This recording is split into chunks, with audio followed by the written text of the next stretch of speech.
அனைவருக்கும் வணக்கம். நான் Maheswari. Welcome to Tamil mom portfolio. Indian railway finance corporation IPO announce பண்ணியிருக்காங்க. இந்த கம்பெனி பற்றிய டீட்டெயில்ஸை தான் நம்ம இந்த வீடியோவில் பார்க்க போகிறோம். இந்த வருஷத்தில் 2021 வர்ற ஃபஸ்ட்டு ஐபிஓ ஐஆர்எஃப்சி தாங்க. அது மட்டும் இல்லாமல் பப்ளிக் செக்டாரோட நான் பேங்கிங் ஃபைனான்ஷியல் கம்பெனியோட ஃபஸ்ட்டு ஐபிஓவும் இந்த ஐஆர்எஃப்சி தான்.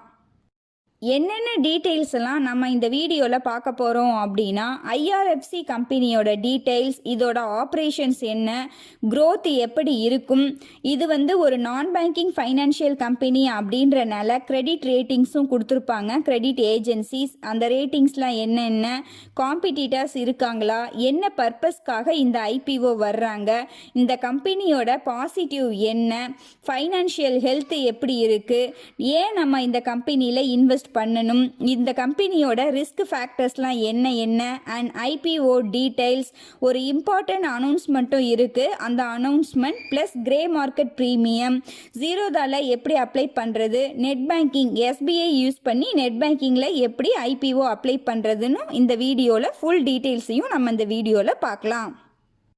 1986 தான் இன்கார்பரேட் ஆகியிருக்கு. கவர்மெண்ட் ஆஃப் இந்தியா தான் ஃபுல் ஓனர் இந்த ஐஆர்எஃப்சிக்கு. இந்த ஐஆர்எஃப்சியோட மெயின் வேலை என்ன அப்படின்னா, இந்தியன் ரயில்வேஸுக்கு தேவையான ஃபைனான்ஸை ப்ரொவைட் பண்ணுறது தான் ஐஆர்எஃப்சியோட ஒர்க்கு. எப்படி இந்த அமௌண்ட்டு ரைஸ் பண்ணுவாங்க அப்படின்னா, ஃபைனான்ஷியல் பாண்ட், பேங்க் இல்லைன்னா ஃபைனான்ஷியல் இன்ஸ்டிடியூஷன்ஸ் மூலியமாக அமௌண்ட்டு கலெக்ட் பண்ணி இந்தியன் ரயில்வேஸுக்கு கொடுப்பாங்க. நம்ம இந்தியன் ரயில்வேயோட நிதி ஆதாரமே ஐஆர்எஃப்சி தான். இந்தியன் ரயில்வேக்கு தேவையான முதலீடு, கடன் கொடுக்கறது எல்லாமே அரேஞ்ச் பண்ணி கொடுக்கறது ஐஆர்எஃப்சியோட ஒர்க்கு தான். ஆர்பிஐயில் ஐஆர்எஃப்சி எப்படி ரிஜிஸ்டர் பண்ணியிருக்காங்க அப்படின்னா, என்பிஎஃப்சி என்டிஐஎஃப்சி அப்படின்னு ரெஜிஸ்டர் பண்ணியிருக்காங்க. அதாவது இது ஒரு non banking financial company, non deposit, பப்ளிக்கிட்ட இருந்து டெபாசிட்லாம் வாங்க மாட்டாங்க. So non deposit. ஐஎஃப்சி அப்படின்னா இன்ஃப்ராஸ்ட்ரக்சர் ஃபைனான்ஸ் கம்பெனி, இந்தியன் ரயில்வேஸுக்கு இன்ஃப்ராஸ்ட்ரக்சர் டெவலப் பண்ணுறதுக்கு ஃபைனான்ஸ் பண்ணுற ஒரு கம்பெனி அப்படின்னு சொல்லிட்டு ஆர்பிஐயில் ரிஜிஸ்டர் பண்ணியிருக்காங்க. இந்தியன் ரயில்வேஸுக்கு கடன் கொடுக்குற ஒன்லி ஒன் நிறுவனம் இந்த ஐஆர்எஃப்சி தான். இதுலேயே நமக்கு தெரிஞ்சிடும் எந்த ஒரு காம்படிட்டர்ஸுமே இந்த கம்பெனிக்கு இல்லை அப்படின்றது இதுலேயே நமக்கு தெரியுது. ஓகே, ப்ரமோட்டர் ஹோல்டிங் எவ்வளோ இருக்குது அப்படின்னு பார்க்கலாம். இஷ்யூ பண்ணுறதுக்கு முன்னாடி, ஐபிஓ வர்றதுக்கு முன்னாடி pre issue 100% government of India தான் வச்சுருந்தாங்க. இஷ்யூ பண்ணதுக்கப்புறம் பார்த்தீங்கன்னா ஆஃபர் ஃபார் சேலில் கொஞ்சம் ஷேர்ஸ் சேல் பண்ணிடுறாங்க. ஸோ ரிமைனிங் 86% தான் இவங்களோட ஹோல்டிங்காக இருக்கும். ஓனர் பார்த்தீங்கன்னா பிரசிடென்ட் ஆஃப் இந்தியா. அட்மினிஸ்ட்ரேஷன் பார்த்தீங்கன்னா நம்ம இந்தியன் ரயில்வேஸ் தான் அட்மினிஸ்ட்ரேஷன். ஐஆர்எஃப்சியோட மெயின் ஆப்ரேஷன் அப்படின்னு பார்த்தோன்னா, லெண்டிங் அண்ட் லீசிங், கடன் கொடுக்கறது அண்ட் குத்தகைக்கு விடுறது. கடன் கொடுக்கறது பார்த்தீங்கன்னா கண்டெய்னர், ட்ரக்கு, கோச்சு இதுக்கெல்லாம் பார்த்தீங்கன்னா கடன் கொடுப்பாங்க. லீசிங் அப்படின்னு பார்க்குறப்ப இந்தியன் ரயில்வேக்கு தேவையான அசட்டை ஐஆர்எஃப்சியே பர்ச்சேஸ் பண்ணி வாடகைக்கு விட்டுருவாங்க. ஒரு 30 வருஷம் அது மாதிரி வாடகைக்கு கொடுத்துருவாங்க, குத்தகைக்கு விட்டுருவாங்க. ஸோ அதன் மூலம் டைரெக்டாக அமௌண்ட்டு கொடுக்காதனால நான் பெர்ஃபார்மிங் அசட், வாரா கடனே இந்த ஐஆர்எஃப்சிக்கு இந்த 34 வருஷத்தில் இனிஷியேட் பண்ண 34 வருஷத்தில் வாரா கடன் எதுவுமே கிடையாது. ப்ளஸ் டிப்ரிஷியேஷன் இவங்களே புக் பண்ணுறனால அந்த டிப்ரிஷியேஷன் பெனிஃபிட்டும் ஐஆர்எஃப்சிக்கு கிடைக்குது அப்படின்னு சொல்லிட்டு அமிதாப் பேனர்ஜி, ஐஆர்எஃப்சியோட சேர்மன் அண்ட் மேனேஜிங் டைரக்டர் சொல்லியிருக்காரு. ஃபியூச்சர் க்ரோத் எப்படி இருக்கும் அப்படின்னு பார்த்தோன்னா, நேஷ்னல் இன்ஃப்ராஸ்ட்ரக்சர் ப்ராஜெக்ட்டு 102 லட்சம் கோடிக்கு வரப்போகுது. அதுக்கு ஃபுல்லாக இன்ஃப்ராஸ்ட்ரக்சர் டெவலப் பண்ணுறதுக்கு ஃபுல் ஃபைனான்ஸும் ப்ரொவைட் பண்ணுறது ஐஆர்எஃப்சி தான். 2025க்குள்ளே 15 லட்சம் கோடியை ப்ரொவைட் பண்ணிடுவோம் அப்படின்னு சொல்லியிருக்காங்க. இப்போ மார்ச் 2020 வரைக்கும் 3.4 லட்சம் கோடி கொடுத்துட்டோம் அப்படின்னு சொல்லியிருக்காங்க. அமிதாப் பானர்ஜி இன்னும் மெயினாக ஒரு ப்ளஸ் பாயிண்ட் என்ன சொல்கிறாருன்னா, இந்த கம்பெனி ஸ்டார்ட் பண்ண 34 வருஷத்துல இது வரைக்கும் எந்த ஒரு வாரா கடனுமே இருந்ததில்ல. நான் பெர்ஃபார்மிங் அசட், எந்த ஒரு நான் பெர்ஃபார்மிங் அசட்டுமே இல்லை அப்படின்னு சொல்லியிருக்காரு. இது ஒரு பெரிய ப்ளஸ் பாயிண்ட் அப்படின்னே சொல்லலாம்.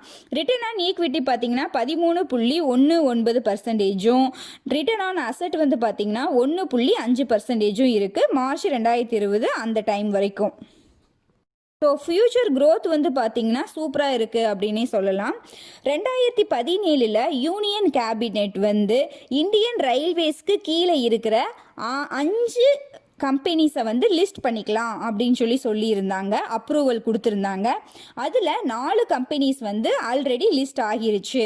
ரைட்ஸ், இர்கான், ஐஆர்சிடிசி, ரயில் விகாஸ் நிகாம், இந்த 4 கம்பெனியும் வந்து ஆல்ரெடி லிஸ்ட் ஆகிருச்சு. இப்போ கடைசியாக ஃபைனலாக இருக்கிறது தான் வந்து ஐஆர்எஃப்சி இப்போ லிஸ்ட் ஆக போகுது, ஐபிஓ வரப்போகிறாங்க. ஓகே, இப்போ அந்த 4 கம்பெனியோட பாஸ்ட் பர்ஃபார்மன்ஸை பார்த்தோம் அப்படின்னா இந்த ரயில்வே கம்பெனிஸ் எப்படி இருக்குது அப்படின்ற மாதிரி தெரிஞ்சுக்கலாம். ஸோ ரைட்ஸ் வந்து பார்த்தீங்கன்னா ஐபிஓ ப்ரைஸ் வந்து 185 ரூபாய் வந்து இஷ்யூ பண்ணாங்க. அன்னைக்கு லிஸ்டிங் டே அன்னைக்கு 224 ரூபாய் வரைக்கும் ஹை போச்சு. இப்போ ஜனவரி 13 வந்து பார்த்தீங்கன்னா இதோட கரண்ட் மார்க்கெட் ப்ரைஸ் 270 ரூபாய். இர்கான் வந்து பார்த்தீங்கன்னா 475 ரூபாய் ஐபிஓ ப்ரைஸ். அன்னைக்கு லிஸ்டிங் டே அன்னைக்கு ஹை ஆனது வந்து 465 ரூபாய். இப்போ ட்ரேட் ஆகிட்டு இருக்கிற ப்ரைஸ் வந்து பார்த்தீங்கன்னா 92 ரூபாய்.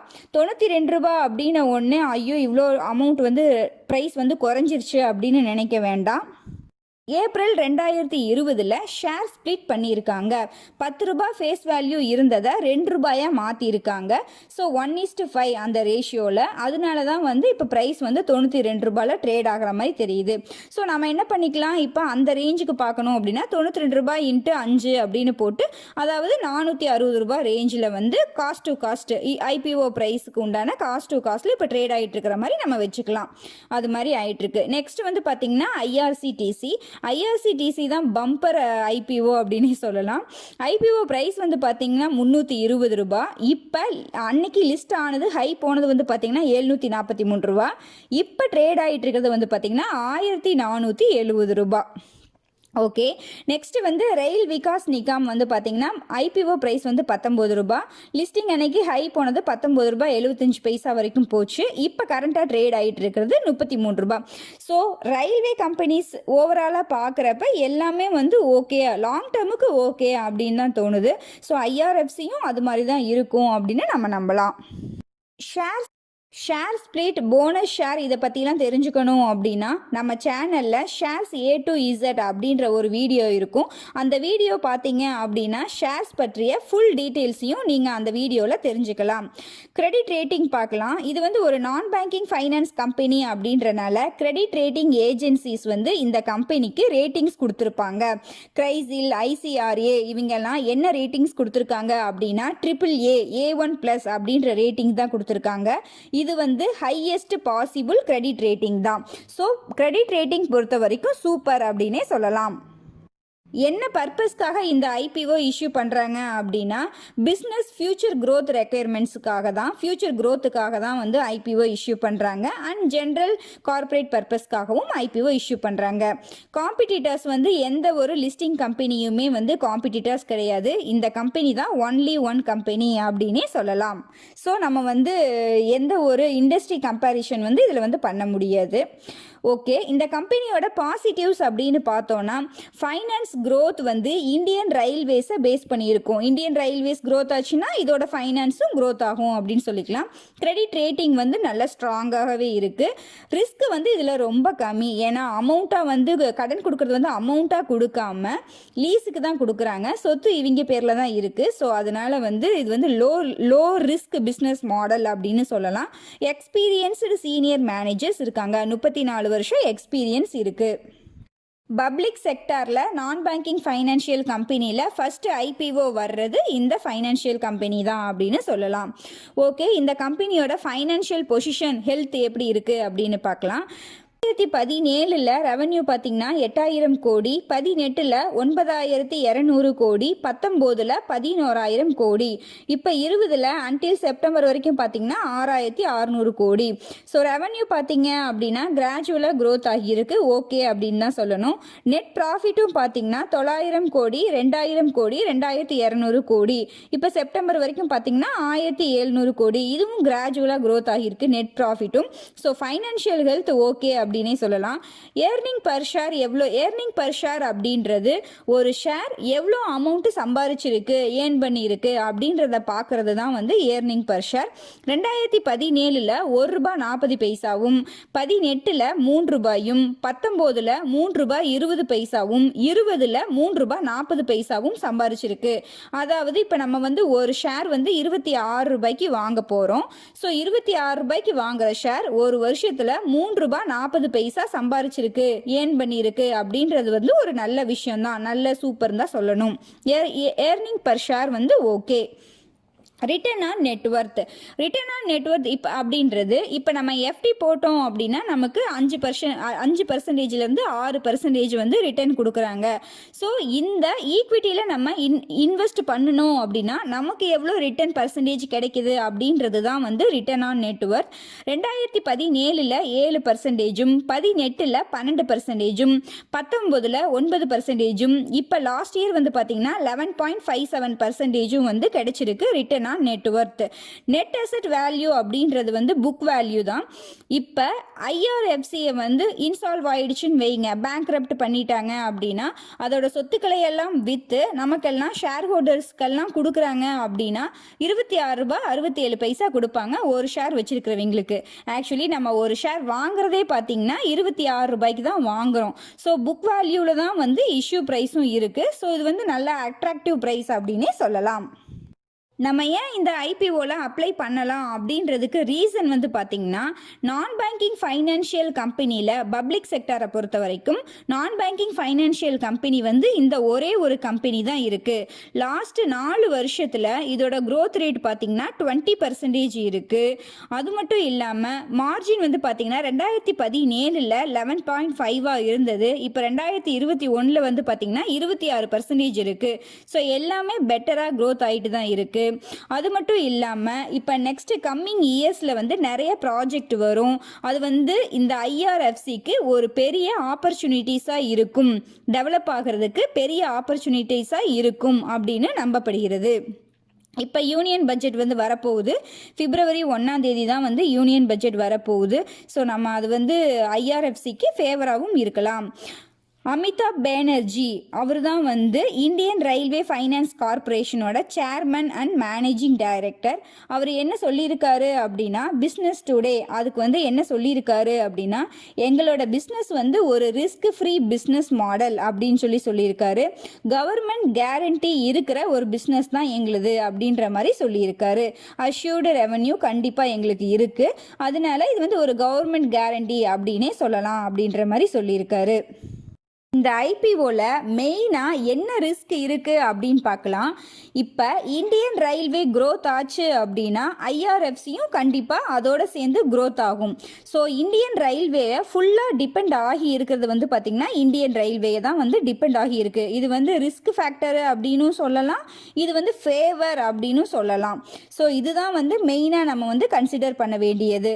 இந்தியன் ரயில்வேயை பேஸ் பண்ணி தான் வந்து ஐஆர்எஃப்சியோட பர்ஃபார்மன்ஸும் இருக்கும் ஃப்யூச்சரில். ஓகே, இந்த பாயிண்ட்டை எல்லாம் வச்சு ஒரு ஃபைனல் கன்க்ளூஷன் அப்ளை பண்ணலாமா வேணாமா அப்படின்ற ஒரு கன்க்ளூஷனுக்கு நம்மளால் வர முடியும்.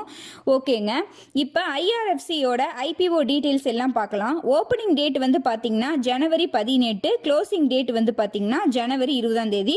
ஸோ 19 போல் கிரே மார்க்கெட் ப்ரீமியம்லாம் எப்படி இருக்குது, மார்க்கெட் ட்ரெண்ட் எப்படி இருக்குது, சப்ஸ்கிரிப்ஷன்லாம் எப்படி ஆகியிருக்கு அப்படின்னு பார்த்துட்டு செகண்ட் டேலேயே வந்து நம்ம சப்ஸ்கிரைப் பண்ணுறதுனா சப்ஸ்கிரைப் பண்ணிக்கலாம். ஃபேஸ் வேல்யூ வந்து ₹10 தான். இஷ்யூ ப்ரைஸ் வந்து ₹25 ₹26. நம்ம அப்பர் ப்ரைஸ் பேண்ட்லேயே வந்து பிட் பண்ணிக்கலாம் ₹26. மார்க்கெட் லாட் வந்து பார்த்திங்கன்னா 575 ஷேர்ஸ். ஸோ 575 தான் வந்து நம்ம அப்ளை பண்ண முடியும். லிஸ்டிங் ஆகிறது வந்து பார்த்திங்கன்னா பிஎஸ்சி என்எஸ்சி ரெண்டுலேயுமே வந்து லிஸ்ட் ஆகுது. இஷ்யூ சைஸ் வந்து பார்த்திங்கன்னா 4600 கோடி. அதில் ஃப்ரெஷ்ஷாக இஷ்யூ பண்ணுறது வந்து பார்த்திங்கன்னா 3100 கோடி.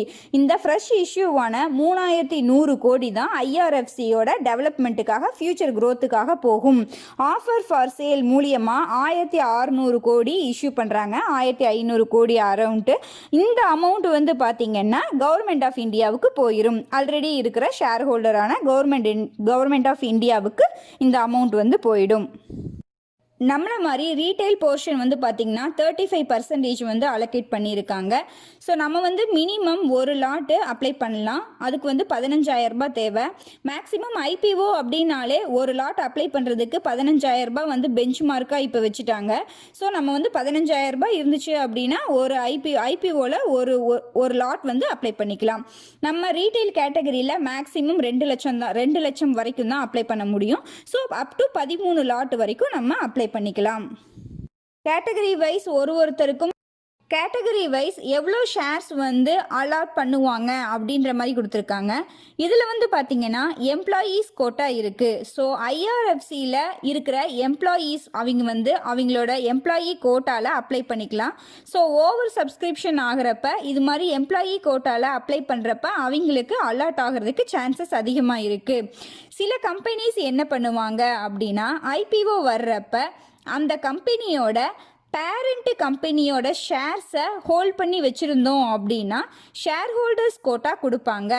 எந்த மாதிரி கம்பெனிஸ் எல்லாம் ஷேர் ஹோல்டர்ஸ் கோட்டா கொடுக்க சான்சஸ் அதிகமாக இருக்குது, அந்த கம்பெனியோட சப்சிடரி கம்பெனி ஐபிஓ வர்றதுக்கு சான்சஸ் அதிகமாக இருக்குது அப்படின்ற மாதிரி ஐபிஓ அப்படின்ற பிளேலிஸ்ட்டில் பார்த்தீங்க அப்படின்னா ஷேர் ஹோல்டர்ஸ் கோட்டா அப்படின்ற ஒரு வீடியோ இருக்கும்.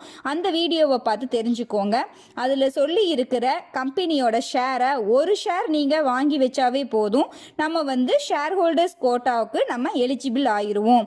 சப்போஸ் அந்த கம்பெனியோட சப்சிடரி கம்பெனி ஐபிஓ வந்துச்சு அப்படின்னா நம்ம ஈஸியாக அந்த ஷேர் ஹோல்டர் கோட்டா மூலியமாக அப்ளை பண்ணணும் அப்படின்னா நமக்கு அலாட் ஆகிறதுக்கு சான்சஸ் அதிகமாக இருக்குது. நெக்ஸ்ட்டு இப்போ இம்பார்ட்டன்ட் டேட்ஸ் எல்லாம் பார்த்துடலாம். 13ஆம் தேதி இன்னைக்கு தான் வந்து ப்ரைஸ் பேண்ட் எவ்வளோ அப்படின்னு அனௌன்ஸ் பண்ணினாங்க. 15ஆம் தேதி வந்து ஆங்கர் இன்வெஸ்டார் அலாட்மெண்ட். 18ஆம் தேதி டு 20ஆம் தேதி வந்து நம்மளை மாதிரி ஆஃபர் வந்து ஓப்பன் அண்ட் க்ளோஸ் இருக்கும், நம்மளை மாதிரி சப்ஸ்கிரைப் பண்ணிக்கலாம். 25ஆம் தேதி வந்து allotment basis of allotment finalise பண்ணுவாங்க. நமக்கு வந்து பார்த்திங்கன்னா 27ஆம் தேதி தான் வந்து அமௌண்ட்டு அன்பிளாக் பண்ணுவாங்க. ஆக்சுவலி ஜனவரி 20ஆம் தேதியிலிருந்து 22ஆம் தேதி வரைக்கும் இண்டிகோ பெயிண்ட்ஸும் ஐபிஓ வருது. ஆனால் சப்போஸ் நமக்கு ஐஆர்எஃப்சியில் அலாட் ஆகலை அப்படின்னா அமௌண்ட் வந்து அன்பிளாக் பண்ணுறது 27ஆம் தேதி தான் வந்து அன்பிளாக் பண்ணுறாங்க. ஸோ இதில் அலாட் ஆகாத அமௌண்ட்டை வந்து நம்மளால் இண்டிகோ பெயிண்ட்ஸ்க்கு யூஸ் பண்ண முடியாது. So indigo paints IPO apply பண்ணுறதுக்கும் அமௌண்ட்டு அவைலபிளாக இருக்கிற மாதிரி பார்த்துக்கோங்க. ஓகே, தென் 28ஆம் தேதி ஷேர்ஸ் வந்து நம்மளோட டிமேட் அக்கௌண்ட்டில் கிரெடிட் வச்சுருவாங்க. 29th வந்து ட்ரேடிங் ஸ்டார்ட் ஆகும். 29th வந்து பார்த்திங்கன்னா ஃப்ரைடே, அன்னைக்கு வந்து லிஸ்டிங் டே ஐஆர்எஃப்சியோட லிஸ்டிங் டே. 30, 31 பார்த்தீங்க அப்படின்னா சாட்டர்டே சண்டே. தென் மண்டே வந்து பார்த்தீங்க அப்படின்னா பட்ஜெட் வந்து பிப்ரவரி 1ஆம் தேதி வந்து பட்ஜெட்டு. ஸோ அதனால 29ஆம் தேதி லிஸ்டிங் டே எப்படி இருக்கும் என்ன அப்படின்றத சப்போஸ் யாருனாலையும் கணிக்கவே முடியாது. ஏதாவது இம்பார்ட்டன்ட் அப்டேட் இருந்துச்சு அப்படின்னா நான் டெலகிராம் சேனலில் வந்து அப்டேட் பண்ணுறேன். ஸோ நம்மளோட டெலகிராம் சேனலில் ஜாயின் பண்ணிக்கோங்க. இந்த வீடியோவோட பின்னடு கமெண்ட்டாக வந்து டெலகிராம் சேனலோட லிங்க்கை நான் கொடுக்குறேன். நம்மளோட டெலகிராம் சேனலில் ஜாயின் பண்ணிக்கிங்க. ஏதாவது இம்பார்ட்டன்ட் அப்டேட் இருந்துச்சு அப்படின்னா நான் அதில் அப்டேட் பண்ணுறேன். இன்னொரு இம்பார்ட்டன்ட் விஷயம் என்ன அப்படின்னா நம்ம நெட் பேங்கிங்கில் அப்ளை பண்ணும்போதோ யூபிஐயில் அப்ளை பண்ணும்போதோ நம்மளோட டிமேட் அக்கௌண்ட் லிங்க்டு ஏஎஸ்பிஏ இல்லைனா யூபிஐ மட்டும்தான் அப்ளை பண்ணணும். வேறு ஒருத்தரோட பேன் நம்பருக்கு நம்மளோட அக்கௌண்ட்லேருந்து நம்மளோட நெட் பேங்கிங்லேருந்து அப்ளை பண்ணுனா ரிஜெக்ட் ஆகிறதுக்கு சான்சஸ் அதிகமாக இருக்குது அப்படின்ற மாதிரி சொல்லியிருக்காங்க. ஸோ அவரவரோட டிமேட் லிங்க்டு நெட் பேங்கிங்லேயோ இல்லை வேறு ஏதாவது யூபிஐ ஐடி யூஸ் பண்ணியோ வந்து அப்ளை பண்ணிக்கோங்க. வேறு ஒருத்தரோட பேன் நம்பருக்கும் இப்போ நம்ம ஃபேமிலி மெம்பர்ஸ் எல்லாரோட பேன் நம்பருக்கும் வந்து நம்ம வந்து ஒரே பேங்க் அக்கௌண்ட்லேருந்து அப்ளை பண்ணுவோம்ல, அது மாதிரி அப்ளை பண்ண வேண்டாம். ரிஜெக்ட் ஆகிறதுக்கு சான்சஸ் அதிகமாக இருக்குது அப்படின்ற மாதிரி சொல்லியிருக்காங்க. ஓகே, ஐஆர்எஃப்சியோட கிரே மார்க்கெட் ப்ரீமியம் எவ்வளோ இருக்குது அப்படின்னு பார்க்கலாம். 13ஆம் தேதி இன்னைக்கு டேட்டு படி பார்த்தீங்க அப்படின்னா ₹1 2 வரைக்கும் இருக்குது அப்படின்னு சொல்லியிருக்காங்க. அதாவது இப்போ இஷ்யூ ப்ரைஸ் வந்து பார்த்தீங்கன்னா ₹26, ₹2 இருக்குது ப்ரீமியம் அப்படின்னு வச்சுக்கிட்டோன்னா ₹26 வந்து ₹2 அப்படிங்கிறது 7.5%. ஸோ 7.5% அளவுக்கு ப்ரீமியம் இருக்குது. இன்னும் இது வந்து பார்த்தீங்க அப்படின்னா இது கன்ஃபார்ம் கிடையாது. நம்மளோட லிஸ்ட் ஆகிற டேக்கு பிஃபோர் டே என்ன ப்ரீமியம் இருக்கோ மேக்ஸிமம் அந்த ரிலேட்டடாக தான் வந்து லிஸ்டிங் கெயின் கிடைக்கிறதுக்கும் சான்சஸ் அதிகமாக இருக்குது. இப்போ எப்படி அப்ளை பண்ணுறது அப்படின்னு பார்க்கலாம். $0 டிமேட் அக்கௌண்ட் வச்சுருந்தீங்க அப்படின்னா கன்சோல் போய்க்கிங்க. கன்சோலில் போர்ட்ஃபோலியோ கிளிக் பண்ணினீங்கன்னா கீழே தேர்டாக ஐபிஓ அப்படின்னு இருக்கும்.